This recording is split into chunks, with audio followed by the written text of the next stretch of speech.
Manakali, avec les décisions du colonel Assimi Goïta du côté du Mali, n'est-ce pas de bon temps aujourd'hui de prendre la mesure de ces décisions et de prendre le combat à bras le corps pour ne plus s'arrêter, pour botter hors totalement et entièrement la France sur le sol africain? Non, il faut demander à ceux qui ne croyaient pas de se réveiller. Sinon, on a un problème. Nous, on va intensifier. On avance. Nous, on intensifie, on avance. Ça fait 10 ans qu'on porte ce mouvement, mais c'est pas maintenant qu'on va lâcher, puisque on est au tournant, là. Oui. On est au tournant. C'est nous qui constatons le tournant. Donc, on va ajuster la voiture panafricaniste, pas panafricaniste, n'est-ce pas, au virage. Elle doit tenir bon. Et elle tiendra bon. Ah oui.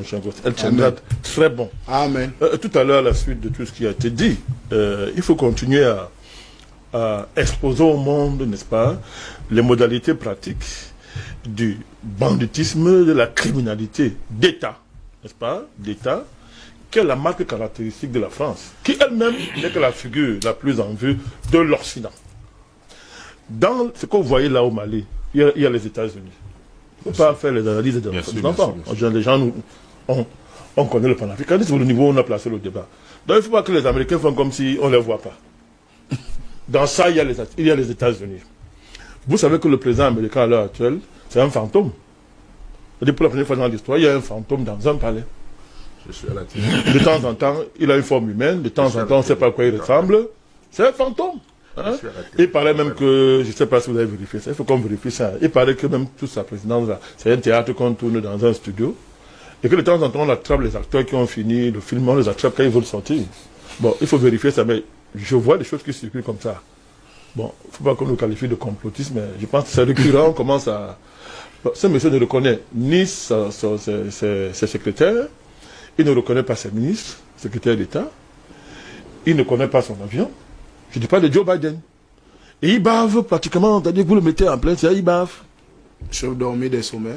Il dort en plein sommet, donc c'est quelqu'un. Dans tous les sommets, il y a un problème. Quand c'est un Américain, 4 demandes qu'on le destitue.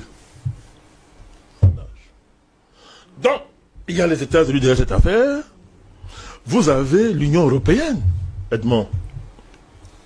Et d'ailleurs, qui a couru pour aller sanctionner, soi-disant, Wagner.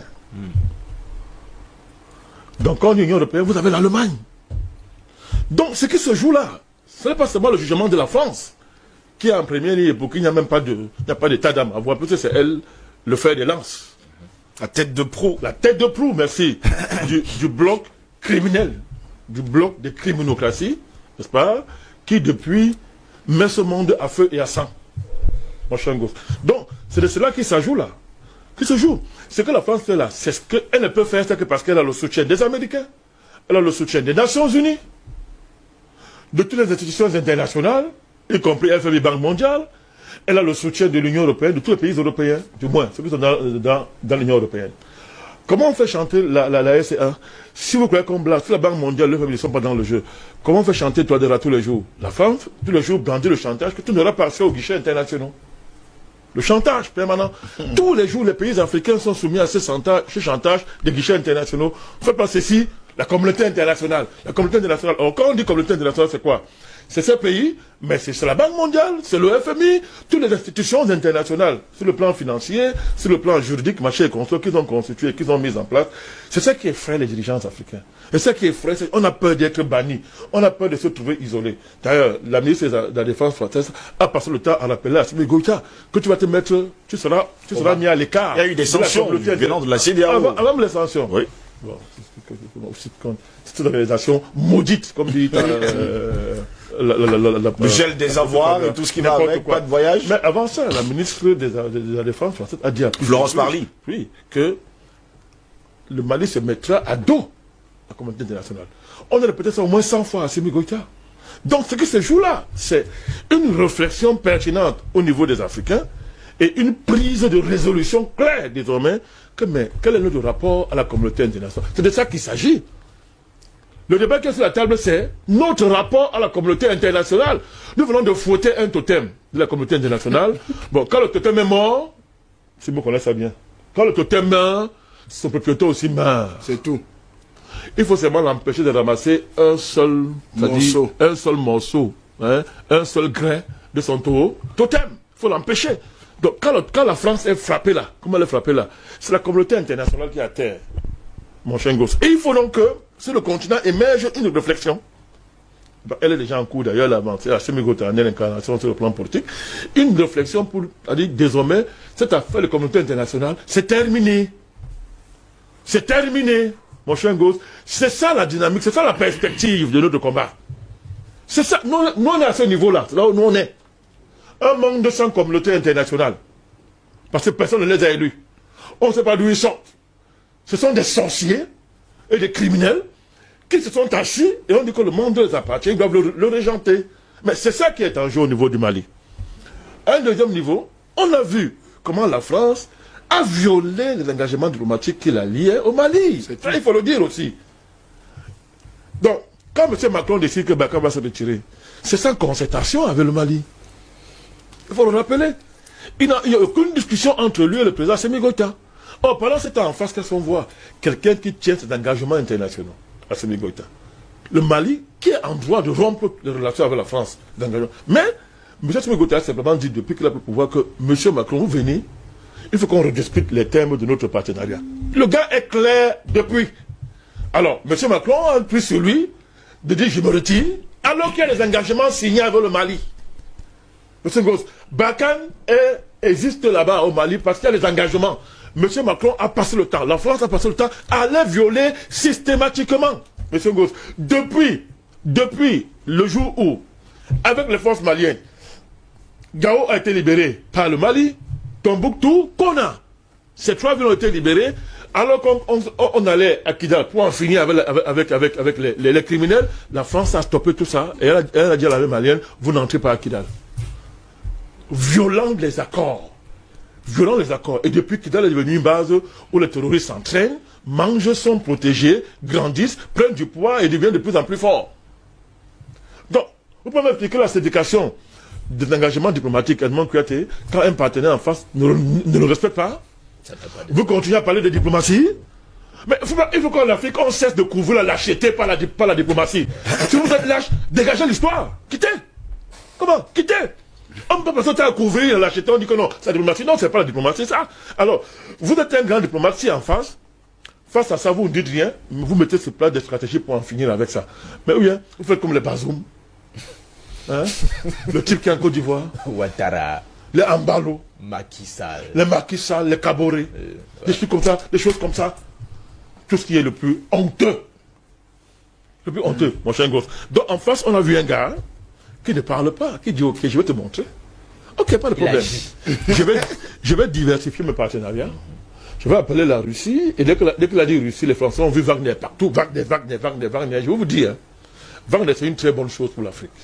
C'est clair. Non, mais est-ce que quelqu'un l'a dit au fait? Il faut le dire. Wagner, c'est une très bonne chose pour l'Afrique. Quand vous voyez les Occidentaux pointer le doigt quelque part pour dire que Wagner, le douter, c'est une très bonne chose. Voilà des gens qui ont les... Oui, est-ce qu'on lance un caillou sur un arbre qui ne produit pas de fruits? Non, pas du tout. Mais comment des mercenaires sont contre d'autres mercenaires? Alors, c'est ça le problème. Si tu vois un mercenaire, va pas d'autres mercenaires, c'est que le mercenaire est plus fort que lui. Il est plus fort que lui, c'est clair. C'est que le mercenaire va venir le chasser sur ses terres conquises. Comme un vulgaire rat. Un vulgaire rat, merci Edmond, comme tu as de dire. Comment un mercenaire en chef, le fait que pointer notre mercenaire Wagner est une très bonne chose pour l'Afrique. Il faut que tous les pays africains prennent contact avec Wagner. Vous savez pourquoi? Parce que quand la France voit Wagner, elle pisse sur elle. C'est ça qu'il s'agit. Quand la France voit Wagner, elle pisse sur elle. Donc même son élément qui avait pissé ici je vous dis que quand... Attends, c'est ce que nous on voit, non? Non, on voit seulement, on constate que tu peux dire sérieux. C'est un langage qui peut faire rire, mais c'est ce que tu as dit. Non, tu ne fais pas que le dire. L'histoire nous l'a démontré. C'est Wagner qui leur a fait mordre la poussière en Syrie. Et c'est Wagner qui fait mordre la poussière à la France en Centrafrique. Donc, c'est... Rencontrer le même Wagner au Mali. Rencontrer le même Wagner au Mali. Mais avec le risque d'une vague de contamination dans toute la sous-région. Mais je vous ai parlé de ça tout à l'heure. J'ai dit, tu es dans la maison de quelqu'un depuis des années, tu arrives à éteindre le feu. Tu appelles un voisin pour venir, celui qui Je ne veux pas le voir, je ne veux pas le voir. C'est quand même grossier quand on voit ça. C'est quand même, le monde entier, c'est un cinéma pas possible. Un cinéma pas possible. C'est-à-dire que comme si moi, en train de dire, ma maison brûle, je t'appelle au secours, tu viens, tu ne fais rien, tu aggraves le feu. Je vois un voisin qui a tous les moyens d'éteindre le feu, il va entrer chez moi, tu cours, toi, non, tu passes. Comment tu veux pas qu'on mette tout dans le feu? Il y a un problème. Mais parlons de ça en rien, mais c'est très sérieux. Bien sûr. C'est-à-dire que l'affaire de Wagner, là, moi, je suis en train de le faire. C'est-à-dire que Wagner, c'est la solution pour tous les pays africains. Tout à fait. Nous devons, il faut qu'on aille voir Wagner. Absolument, absolument. Même les gens qui ne sont pas au pouvoir doivent aller voir Wagner. C'est-à-dire que chacun doit aller voir Wagner. Il y a quelque chose à Wagner qui nous intéresse, je vous assure. Même par tourisme, même par curiosité. Il faut chercher à savoir quel patron de Wagner. Pour voir qui il est. Quel est ce gars? Ils sont pas loin de nous. Ils sont en Centrafrique. Quel est ce gars qui fait pisser La France? Pas seulement la France, toute l'Union européenne, les États-Unis. Ils pissent quand ils voient Wagner. Mais ça nous intéresse. Ça nous intéresse, Wagner. Moi, je vais tout faire maintenant pour chercher à savoir qui est Wagner. Et si possible, rencontrer des gens de Wagner, même par curiosité, pour dire que non, je veux voir comment vous êtes des êtres humains. Moi, je vais ici dans leur école. Mais c'est clair, c'est-à-dire que vous n'avez pas voir des êtres humains normaux. Non, c'est pas possible, mon cher démon. Vous voyez une diplomatie qui est basée sur la rumeur. L'État malien dit depuis que je n'ai aucun rapport avec Wagner. Elle n'existe pas. J'ai signé les accords officiels avec l'État russe. Nous avons vu le ministre des Affaires étrangères malien se rendre en Russie, reçu au niveau étatique le plus élevé, discuter avec Sergei Lavrov. Les accords ont été signés et Lavrov est annoncé au Mali. Mais l'État français fait que voir Wagner. Au Parlement, le sénateur a demandé à Madame la ministre de la Défense, Madame Palmer, dis-nous, Wagner là, c'est quoi au juste? Elle dit que non, mais c'est une rumeur. Je vous dis en plein Parlement, mais c'est pas la sorcellerie ça. Elle dit que c'est une rumeur. Mais quelle est cette rumeur qui vous rend fou, qui vous rend aussi fou? Malade, il y a un problème.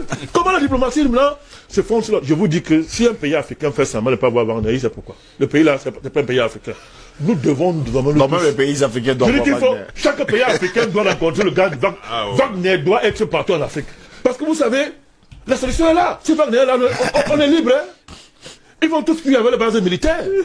Mais c'est clair et net. Donc on voit tout ça. Tout à l'heure, Edmond a soulevé un ensemble de chefs d'État. Ça fait dire qu'ils sont dans un complot. C'est pas surprenant, mais c'est bon de parler de ça tous les jours. Il faut des dirigeants qu'on lui demande de respecter. On lui demande de respecter un monsieur comme Ouattara. C'est-à-dire que nous, on s'assoit en Afrique, on respecte Ouattara. C'est-à-dire une malédiction des malédictions pour ce continent. On ne sait pas quel mal on a fait pour qu'un type comme ça naisse en Afrique. On ne sait pas quel mal on a fait, bon Dieu. Mais c'est la famille des péchés, mais que Dieu nous pardonne. Vraiment. Vraiment. Qu'est-ce qu'on a fait pour mériter un gars comme ça? De Macky Sall. Le Sénégalais s'arrache les cheveux maintenant tous les jours. Il se dit tellement que mais il est passé par où pour être le président. Mais ils l'ont eu. Mais vous oubliez le Togo, hein? J'arrive. Mais on a parlé de lui ici.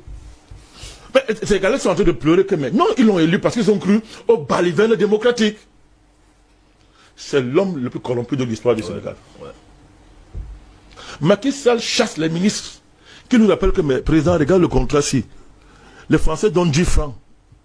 Mais le type là, l'autre monsieur là, hein? Il donne 100 francs. Il donne 10 000. Macky Sall dit au ministre, fous le camp, si le contrat en faveur des Français. Mais il dit, mais monsieur le président, il donne 100 francs, le gars là donne 10 000. J'ai dit de signer. Le gars a démissionné. Ouais. C'est un jeune homme, c'est un standé. Pourquoi? Parce que son frère, sa soeur, la famille de sa femme, tous sont dans le contrat. Ils ont tellement d'argent qu'ils ne savent plus quoi en faire. Macky Sall. Il est vraiment sale, ce type. Il est sale. Messieurs, il n'y a pas de retenue. Il n'y a aucune retenue avec les ennemis de l'Afrique, mon cher Ngo. S'il n'est pas content, il peut porter plainte. Il ne peut pas, parce qu'il va envoyer le CNC l'embêter. Il ne peut pas te porter plainte. Il va envoyer le CNC l'embêter, Ngo. Venez nous embêter, nous, laissez Ngo tranquille. C'est nous qui parlons ici, non? Laissez-le tranquille. J'assume ce que je dis. Laissez Ngo tranquille. CNC, prends-toi, il faut t'en prendre à nous. Comment Dieu qui nous convoque? Comment? Si tu es garçon. On ne peut pas faire la lâcheté. Les gens tuent un continent, vous demandez qu'on soit poli avec eux. Macky Sall, hein? Un truc comme Bassoum. C'est-à-dire, on tire sur tes populations devant toi, tu les punis, tu les insultes parce que ils ont osé sortir pour protéger leur pays. Aux dernières nouvelles, s'il te plaît, il prend la parole en public pour dire qu'il demande à la France de mener une enquête sur les tirs des soldats français Vous vous rendez compte? qui se sont passés. Tirs de soldats français. Pourtant, on a d'abord accusé les soldats nigériens d'avoir tiré. Je sais, il y a plus grave. Moi, C'est très je bizarre. comprends ce qu'elle m'a en train de dire. Non, C'est grave. non, mais C'est-à-dire, au lieu qu'il fasse l'enquête, oui. plus Il demande à la France plutôt de faire l'enquête. Voilà, c'est peut-être. Tu vas t'étonner tout le temps qu'on prononce le nom de Bazoum. Non, je suis au courant de l'information, mais Mais bon. Bazoum. On a un sujet pour lui Mais c'est pas précisément au possible. cours de la semaine. Non, c'est normal. faut. On a un sujet personnel. Bazoum, On a Bazoum. préparé un sujet Mais pour c'est pas lui. possible. Il le faut. Donc, on va nous faire dire que les Nigériens ont élu Bazoum pour qu'il fasse ça. Ouais. C'est-à-dire que les Nigériens sont allés le voter Ouais. pour qu'il fasse ça. C'est les Nigériens qui l'ont voté. Non, mais je sais qu'il a élu, moi, je connais. C'est le diable. C'est quoi leur histoire là? Donc, les Nigériens ont élu quelqu'un pour faire ça. Pareil pour Kaboré. Ils jugent les manifestants. Alors que les gars ont marché, ils disent que non, président, on n'a pas affaire à toi, on a affaire à la France. Les gens marchent, ils disent que non, c'est pas toi, non, dors tranquille. Nous, on marche contre la France parce que notre état-major militaire nous a dit que c'est les Français qui nous dérangent.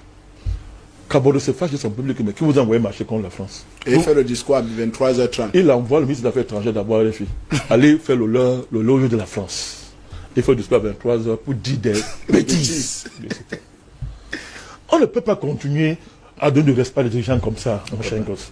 Et moi, je vais dire une chose. C'est quand même de mémoire d'homme, on fait un discours À 23h. à 23h30. 23h30. Je vous dis, c'est de mémoire d'homme, c'était... On parle Jusqu'à aujourd'hui, il n'a fait Terminons, aucune président. enquête. Ce qu'il a fait, c'est que il arrête les manifestants, il les met en prison. Il est puni parce qu'ils ont fait honte à la France. Fait honte à la France. Allez savoir comment. Alors, notre ami Egounti nous a dit, Egounti Béanzin, que nous saluons en passant, il nous a dit, vous connaissez Egounti, il dit qu'il est pris en otage par la France. Qu'il est pris, oui, d'accord, ok, par l'otage à la France. Mais qu'il dise à son peuple. Et vous savez, la politique, hein, c'est pas seulement les honneurs. Quand il faut mourir pour la liberté, mourrez.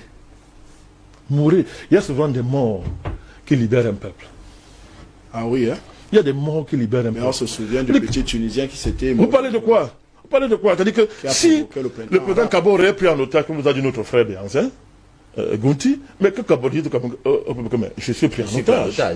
Et on verra. Au lieu d'aller Il dit faire des tweets à la con comme à la- il le fait. n'importe quoi. Ouais, il tweet N'importe depuis, quoi. il tweet Donc- n'importe quoi. Terminons, président. Oui, monsieur Ngo, vous voyez, tous les présidents là qui sont allés faire le complot contre Assimi Goïta, tout à l'heure les noms sont sortis, avec Macron. Dans la tradition africaine, on dit que quand tu envoies la flèche nocturne contre quelqu'un, ça rate. Il se passe quoi? Ça retourne le Senda. vers toi. Merci, président. Donc, moi, je dis, moi, je suis un homme de foi. Donc, ce matin, je prophétise. Retour.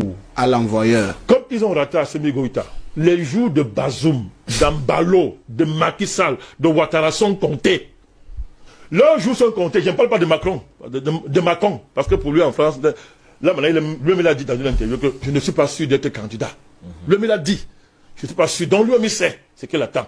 Donc, tous ceux en Afrique qui ont comploté contre le Mali, je suis un homme de foi. Leurs jours sont comptés. Les jours de Ouattara, de Bazoum, il vient d'être élu là. Il y aurait une vraie élection au Niger contre lui, une vraie élection. Les Ambalo du Niger qui allait prendre 1 million de sommets. 1 milliard. 1 milliard d'euros. Ouais. 1 milliard d'euros pour vendre le continent africain. Les jours, tous ces jours-là, leurs jours sont comptés. Et leur chute est irréversible. Maintenant que Achille Mbembe a fait un sommet, Achille Mbembe et ces gens a fait un sommet, pour noter comment les solutions qu'ils ont données à Macron sont en train d'être bien appliquées, en commençant par le Mali.